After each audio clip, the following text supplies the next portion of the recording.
Manjane boloni gausu koma gote. Wagone biji gini jigi manjane bolo fo gausu koma godo. Koma la gaude gausu yo go iti ya fadara mawa. Iya Musa godo. Sare Musa nebede ma. Darana na gausu koma wele. Gausu gera jigi tu masadoye. Chaninya na kala ne jamama.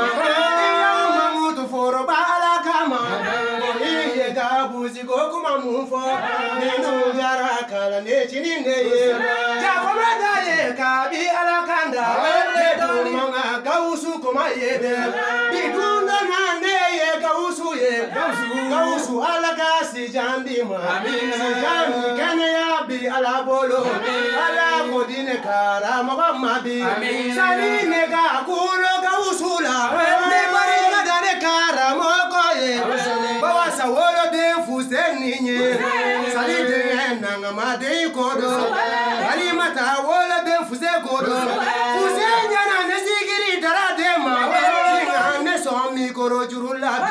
sigiri musaika ya fanema karama ko maika ya fanema daradumi bonya masegindeke jaundunye korona dugu yala gausu hama jigi ya nyuma soro lando ye kile bidugu yara wala maso jigi ya nyuma ndera jaundu ye banini baba yala jaundu ma jigi ya wale soro ala ya sombi ulaina ande bariga furo bala de ala kawagati chamanjira Musa di ya fanima besira dedi karamogo Musa de ma ika dofo ko malaga usuma bilani bila yalata wallahi amike fitiri wale sarati ala bolo jalme siranda fitiri wale de wallahi zikiri Musa yo kumadoni nega moriga nega gausu sigile ngone bi gausu do kumadinge galo wale ni gausu kala kurana ye nebi se gata usiri sabula ayane mo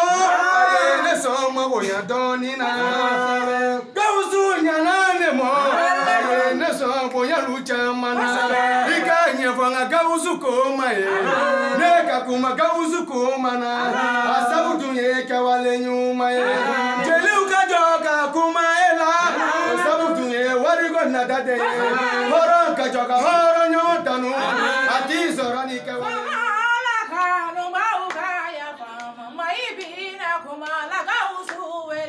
Halakira kanu bauga ya fama kaumbena kumana gausu bono be wasira me jama be bono be go mumini jama be ay ya wane sigiri bono ni